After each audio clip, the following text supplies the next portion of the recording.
Gold यानी कि सोना रईसी की पहचान मानी जाती है। लेकिन सवाल यह है कि अर्थ की क्रस्ट में तो बहुत सारे मेटल मिलते हैं, फिर गोल्ड को ही इतनी तवज्जो क्यों दी जाती है? मैं आपको बताता हूं। गोल्ड एक ऐसा मेटल है जिसपे कभी जंग लगती ही नहीं है।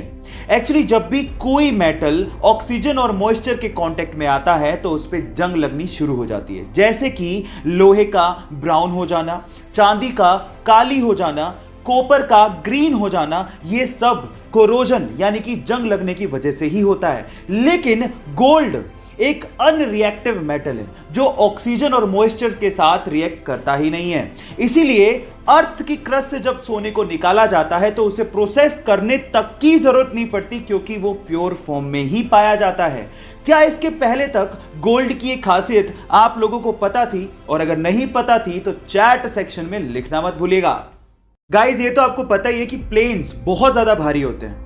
इनफैक्ट बोइंग 737 तो 80,000 केजी का होता है, और जब वो लैंड करते हैं तो उनकी स्पीड 250 से 300 किलोमीटर पर आवर होती है। पर आपने क्या कभी इमेजिन किया है कि इतनी स्पीड और इतने भार के साथ जब वो लैंड करते हैं तो उनके टायर्स कभी फटते क्यों नहीं है? मैं आपको बताता हूं। उनके टायर्स में रबड़ के साथ साथ एल्यूमिनियम और स्टील को भी मिक्स किया जाता है, और नॉर्मल कारों के टायर के अंदर जो प्रेशर से हवा भरी जाती है उससे 6 गुना ज्यादा प्रेशर से एरोप्लेन के टायर में नाइट्रोजन को भरा जाता है ताकि वो प्रेशर को सहन कर सके। क्या आपको इससे पहले तक ये फैक्ट पता था? गाइस, एक मजेदार सा किस्सा सुनाता हूं। ये बात है सन 1909 की, जब कनाडा ने पहली बार अपने एक शहर में एम्बुलेंस को लॉन्च किया ताकि लोगों की जान को बचाया जा सके।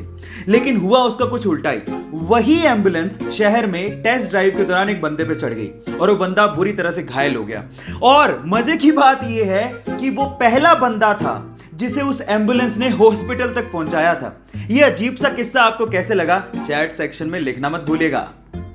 एक मोटरसाइकिल सवार रेलवे क्रॉसिंग के दौरान रेलवे के फाटक को देख ही नहीं पाता और वो सीधे जाके रेलवे फाटक से टकराता है और सीधे रेल की पटरियों पे गिर जाता है। वो इतनी बुरी तरह से घायल हो जाता है कि उससे खड़ा भी नहीं हो जा रहा था, और सामने से ट्रेन आ रही थी। यह देखकर पास में खड़ा एक युवक भागता हुआ आता है और उसे रेल की पटरियों से खींचता है और उसकी बाइक को रेल की पटरियों से खींचता है और उसकी जान बचाता है।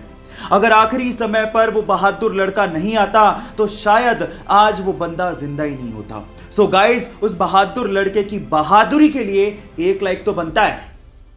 हमारी अर्थ का एकमात्र नेचुरल सैटेलाइट यानी कि प्राकृतिक उपग्रह है चंद्रमा। अब उसके बारे में एक इंटरेस्टिंग फैक्ट बताता हूं। आपका अभी इस वक्त जितना भी भार है उसका सिर्फ 1/6 भार ही आप लोगों को मून पे फील होगा। मतलब मान लो कि आप 60 किलो के हो तो उसका 1/6 यानी कि सिर्फ 10 किलो का भार ही आप लोगों को मून पे फील होगा, यानी कि आप अपने आप को हल्का महसूस करोगे।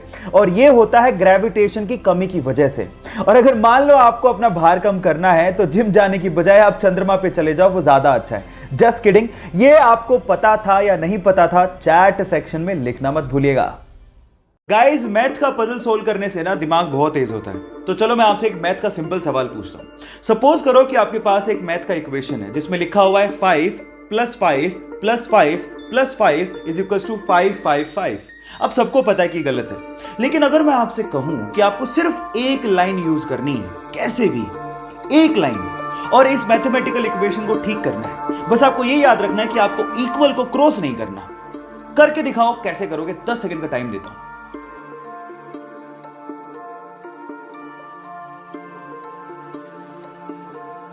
तो चलो गाइस, मैं आपको आंसर बताता हूं। इसका आंसर बड़ा सिंपल है। जो आपका पहला प्लस का साइन है ना, उसको आपको ये लाइन लगा के 4 बनाना था। अब ये कितना हो गया? 545 + 5 + 5 = 555। मैथ का इक्वेशन ठीक हो गया। आपको ये पजल कैसा लगा? चैट सेक्शन में लिखना मत भूलिएगा।